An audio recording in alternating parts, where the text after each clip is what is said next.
Hi friends, எல்லாருக்கும் வணக்கம். தமிழின் சுற்றுலாவாக நான் உங்கள் சரவணன்.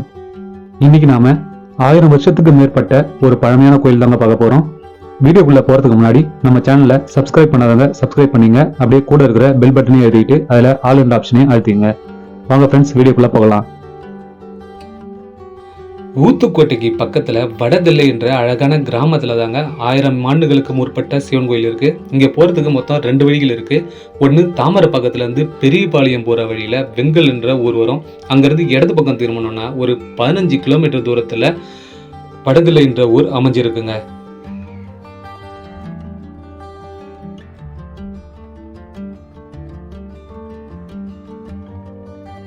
இந்த ரோடை மட்டும் கொஞ்சம் பாருங்க ஃப்ரெண்ட்ஸ். இது வந்து வெங்கல்ல இருந்து ஊத்துக்கோட்டை போற சாலை. இதுல பாத்தீங்கன்னா 2 பக்கமுமே அடர்த்தியான மரங்கள் தான் இருக்கும். இது வந்து ஒரு காப்பு காடு, வனத்துறையோட கட்டுப்பாட்டுல தான் இருக்கு. நாம இந்த பக்கம் போகும்போது 2 பக்கமும் அடர்த்தியான காட்டுக்கு நடுவுல போகும்போது அதனுடைய எப்படி சொல்றதுன்னே தெரியலங்க. அது போறவங்களுக்கு தான் அதனுடைய மகிழ்ச்சி வந்து தெரியும். அந்த மாதிரியான ஒரு அழகான இடம். இந்த இடத்துக்கு நான் வருஷத்துக்கு 4 முறையாவது போயிடுவேன். நான் எப்பெல்லாம் திருப்பதிக்கு போகணுமோ இல்லைனாக்கா அது பக்கத்துல இருக்கிற அப்ளாய் கொண்டாண்டு ஒரு பெருமாள் கோயில் அங்க போவேன். அது மாதிரி போகும்போதெல்லாம் இந்த வழியா தான் நான் வந்து சாலையை கடப்பேங்க. ரொம்ப ரொம்ப அமைதியா இருக்கும். அது மட்டும் இல்லாம இங்க 2 பக்கம் பாத்தீங்கன்னா குரங்குகள் நிறைய இருக்குங்க. ஆனா அவங்க நம்மள எதுவும் டிஸ்டர்ப் பண்ண மாட்டாங்க. நம்ம ஏதாவது ஃபுட்டு வாங்கி போய் போட்டா அதை மட்டும் தாங்க சாப்பிடுவாங்க. மற்றபடி அவங்களால நமக்கு எந்த ஒரு தொல்லையும் கிடையாது. இப்ப நாம இந்த கோயிலுக்கு வர 2வது வழியையும் பார்த்துடலாம். திருவள்ளூர்ல இருந்து ஊத்துக்கோட்டை போற சாலையில ஒரு 20 கிலோமீட்டர் தூரம் நம்ம வந்தோம்னா போந்தவாக்கம் என்ற ஒரு ஊர் வருங்க. அங்கிருந்து வலது பக்கம் நம்ம திரும்பணும்னா ஒரு 7 கிலோமீட்டர் தூரம் டிராவல் பண்ணோம்னா வடதில்லை என்ற ஊர் வந்துடும். இங்க வந்து மாம்பாக்கம் வடதில்லைன்னு கேட்டாலே நிறைய பேர் வந்து சொல்லிடுவாங்க. இந்த சாலையில வரும்போது பாருங்க 2 பக்கமுமே நெற்கதிர்களா இருக்குங்க. ஃபுல்லா விவசாய பூமி தான். பாருங்க எவ்வளவு பச்சை பசேர்னு ஃபுல்லா நெல்லு தான் போட்டிருக்காங்க. இப்பதான் அந்த நெல் வந்து துளிர் விட ஆரம்பிச்சிருக்குங்க. பார்க்கவே ரொம்பவுமே அழகா இருந்துச்சு. நீங்க முதல் வழியில வரணும்னு ஆசைப்பட்டீங்கன்னா காடுகள் கடந்து வர மாதிரி இருக்கும். ரொம்பவுமே ஒரு அனுபவமா இருக்குங்க. இந்த 2வது வழியில வந்தீங்கன்னா முழுவதும் பச்சை பசேர்னு வயல்வெளியில பார்த்துட்டே வரலாம். உங்களுக்கு எது ஈஸியா இருக்கோ அந்த ரூட்ல நீங்க இந்த கோயிலுக்கு வரலாம் ஃப்ரெண்ட்ஸ்.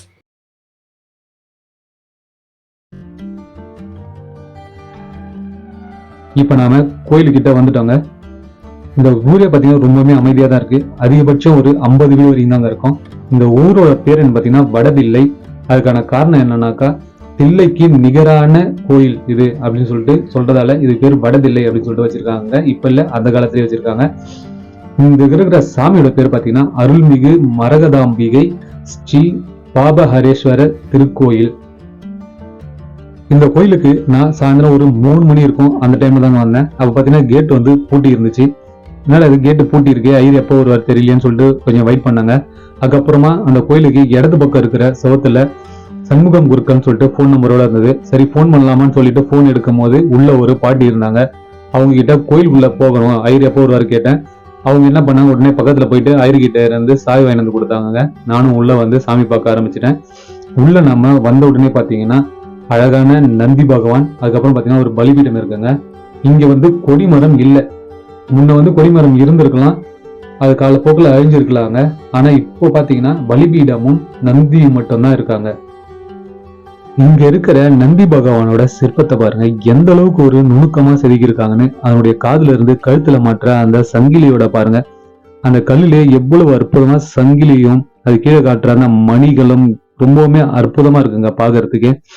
தத்ரூபமா ஒரு காளையை பார்த்தா எப்படி இருக்குமோ அதை போல இங்க வந்து இதனுடைய சிற்பம் நம்மள வேக வைக்கிறதுன்னு தான் சொல்லணும். கோயிலுக்குள்ள நுழைஞ்சதுமே பாத்தீங்கன்னா இடது பக்கமே அழகான விநாயகருக்குன்னு தனி சன்னதி வச்சிருக்காங்க. அதெல்லாம் வந்து இப்ப கட்டினது தான். பழைய கோயில் பாத்தீங்கன்னா அந்த மூலவர் இருக்கிற அந்த பெரிய கோயில் மட்டும்தாங்க. நம்ம போயிட்டு முதல்ல விநாயகரை வலம் வருவோம். விநாயகரை கும்பிட்டுட்டு அதுக்கப்புறமா கோயிலுக்குள்ள போகலாங்க. இந்த கோயிலுக்கு வந்ததுல எனக்கு ரொம்பவுமே மகிழ்ச்சியும் நிறைய அனுபவங்களும் கொடுத்துன்னு தான் சொல்லணும். ஏன்னா நிறைய கோயிலுக்கு போகும்போது கோயில் பூட்டி இருக்கும், ஐயர் வர வரைக்கும் வெயிட் பண்ண வேண்டியது இருக்கும். அப்படி இல்லைன்னா சாமி பார்க்காமே திரும்பி வந்த நிகழ்வுகளும் நிறைய இருக்குங்க. ஆனால் இந்த கோயிலை என் கையிலேயே சாவி கொடுத்துட்டு உள்ளே போய் நீங்கள் சாமி பார்த்துட்டு வந்து திருப்பி கொடுங்கன்னு சொன்னாங்க. அது நினைக்கும் போதே அந்த மகிழ்ச்சியை வெளிப்படுத்த எனக்கு வார்த்தைகளே இல்லை அப்படிதாங்க சொல்லணும். கதவை திறந்துக்கிட்டு உள்ளே போகும்போதே பார்த்தீங்கன்னா மிக பிரம்மாண்டமான தூண்கள் நம்மளை வரவேற்குதுங்க.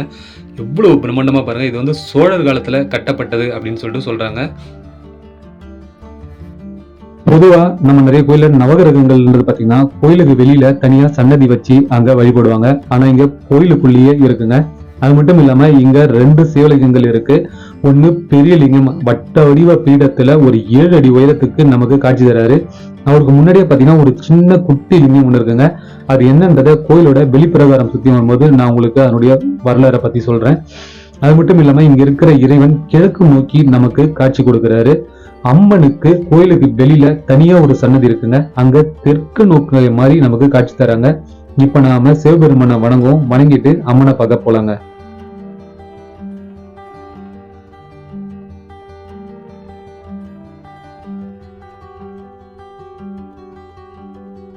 சிவபெருமானை வணங்கிட்டு நாம வெளியே வந்தோம்னா வலது பக்கம் பாத்தீங்கன்னா மரகத அம்பிகைக்கு தனி சன்னதியே இருக்குங்க.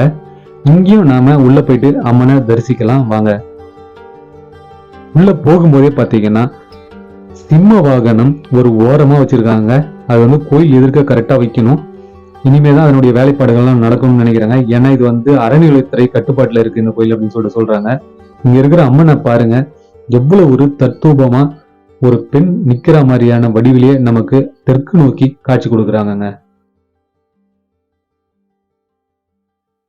இவ்வளவு பழமையான இந்த கோயில்ல பிரம்மாவோட சிலையையும் கோபுரத்துக்கு மேல இருந்த கலசத்தையும் யாரோ கயவர்கள் திருடிட்டு போயிட்டு இருக்காங்க. அதுல இந்த கோயில்ல பிரம்மாவும் இல்ல, மேல இருக்கிற கலசங்களும் இல்லாமலே காட்சி கொடுக்குது.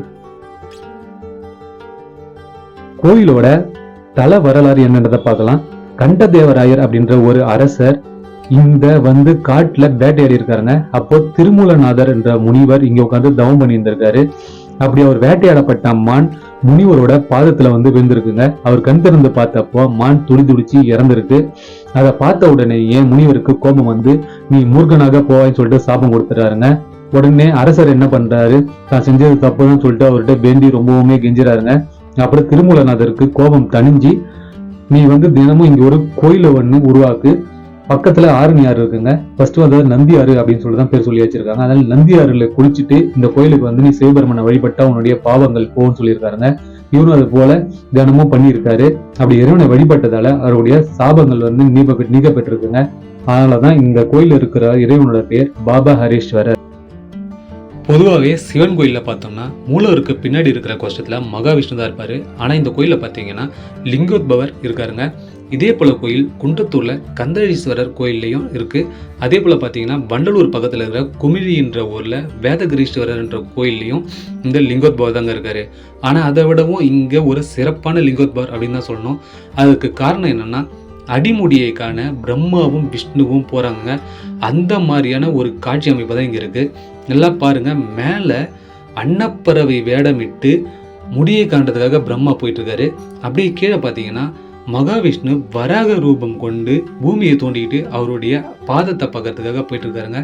இப்படி ஒரு அருமையான ஒரு காட்சி நான் வேற எங்கேயுமே பார்த்ததில்லை. நிறைய கோயிலுக்கு போயிருப்போம். நீங்கள் ஏதாவது பார்த்துருந்தீங்கன்னா அதை எனக்கு கமெண்ட்ல சொல்லுங்க. குன்றத்தூர் கந்தழீஸ்வரர் கோயிலையும் அதே போல் வண்டலூர் பக்கத்தில் இருக்கிற குமிழியில் இருக்கிற வேதகிரீஸ்வரர் கோயிலையும் வீடியோ பார்க்காதவங்களுக்கு இந்த டிஸ்கிரிப்ஷனில் லிங்க் கொடுக்குறேன், மறக்காமல் போய் பாருங்கள்.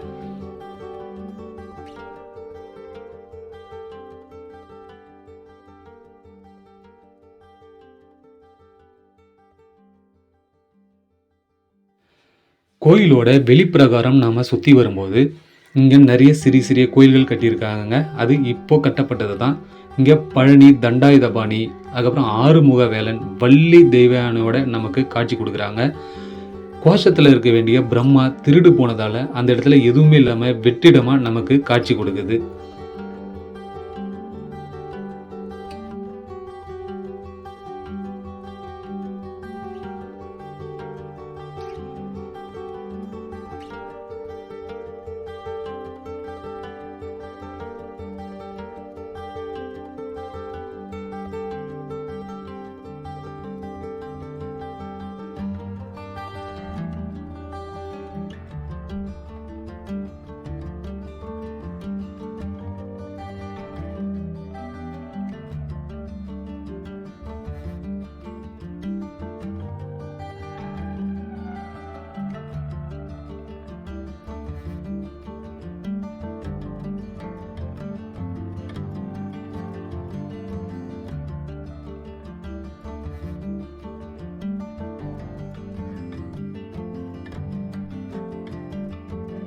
துர்க்கை அம்மனுக்கு எதிர்புறமா ஒரு சுயம்பு லிங்கம் இருக்குங்க. அவரையும் நாம வணங்கிட்டு கோயிலு சுத்தி வரலாங்க. அப்படி வரும்போது பாத்தீங்கன்னா வர வழியில பழங்காலத்து தூண்ல இருக்க பாருங்க அந்த சிற்பங்கள் இதுதான் கீழே நடபாதையா போட்டிருக்காங்க. அப்ப இந்த கோயில்ல இருந்து எவ்வளவு பொருட்கள் சேதமாயிருக்குன்றத நம்மளால உணர முடியுங்க. இதெல்லாம் மெரிச்சுக்கிட்டு நாம அந்த பக்கமா போகும்போது மனசுக்கு ரொம்ப வேதனையா தான் இருக்கு.